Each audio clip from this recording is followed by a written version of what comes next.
10 years ago, if I were to tell you something had happened in Canada, you'd just probably yawn and assume it's not a big deal. You know, somebody spilled the maple syrup all over the table, or a hockey player unfortunately lost his last tooth in a fight. That's what you'd generally think of. But today, when I say something happened in Canada, your eyebrows might raise. It's not okay that our biggest grocery stores are making record profits while Canadians are struggling to put food on the table.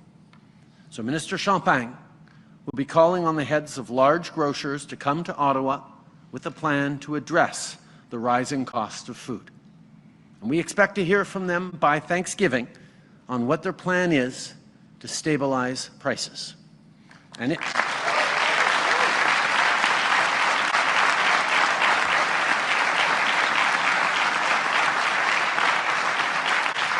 And let me be very clear.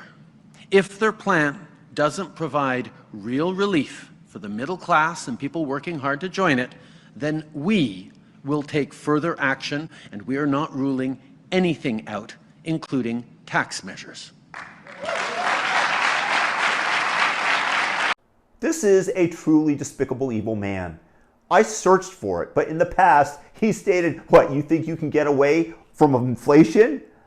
Inflation is caused by massive government money printing. You want to solve a problem? The government can print up fiat money and get people to accept it, except that it dilutes the amounts that savers have. It wipes away debts magically. The easiest way to get ahead in the fiat system is to accumulate as much debt as possible, invest it in hard assets like real estate, and as they print more money, your investment floats higher and higher on the inflation gravy train, and your debt, the amount that you're paying back in nominal terms, is the same, but it gets wiped out, the value of it. This is what's happened. Trudeau and the Canadian government shut everything down. They've destroyed, or done their best to try to destroy, the oil and gas industry there. They have fuel excise taxes that just keep rising and rising and rising. And the predictable effect is, of course, that savers get wiped out. And here he is deciding to shift the blame for what he's done to the evil grocers. The same thing that Joe Biden did when gas prices went up, and tried to blame the individual gas stations, those that might be even family owned, that were raising prices to match the rise in inflation in the United States and the lack of supply in oil, because Joe Biden, for example, shut down the Keystone Pipeline.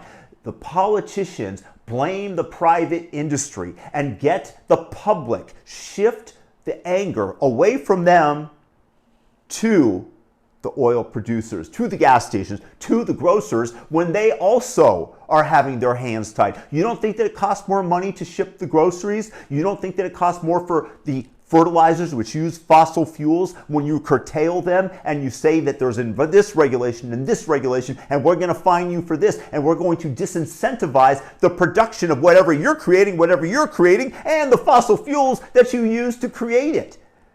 And now Canada has a massive inflation problem, and it's rising home prices. I just had dinner with a friend who had returned from Canada and had told me that she is selling her house and that people are lining up to buy it, because in Calgary, where she's from, there is a very limited supply of housing. Why? Because of zoning ordinances, because they made it impossible to build for environmental reasons, and they have an influx of immigrants because they don't plan, they don't care, they like to virtue signal. So you have massive demand for housing, to the point where if you put something on the market, you're able to charge a $100 viewing fee because there's so much demand. Canada is seeing rocketing prices, and the average worker prices for wages are sticky because many businesses are seeing the costs of what they're purchasing going up. They might not even have money for pay increases. Also, many people find it very confrontational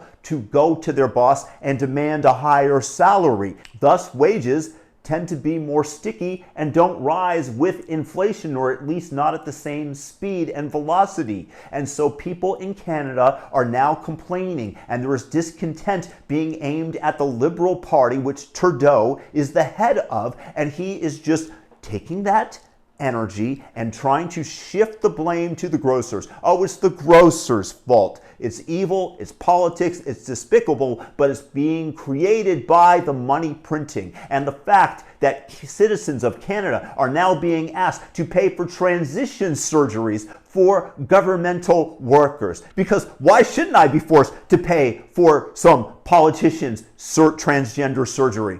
Why not? Hey, I work hard for the money. They don't, but I'm going to have to pay for them because it's Canada, and that's coming fast to the United States via the Blue Team, which is basically the international team of socialist communists that are seeking to destroy merit and capitalism, and we all know it. And again, here Blue Team is shifting the blame to the grocers. It's evil, it's despicable, but that's politics, and that's Justin Trudeau and the Blue Team of Canada. So the only thing you really can do is learn this and vote them out, or else adopt the Bitcoin standard, which will save you and your savings from being inflated away.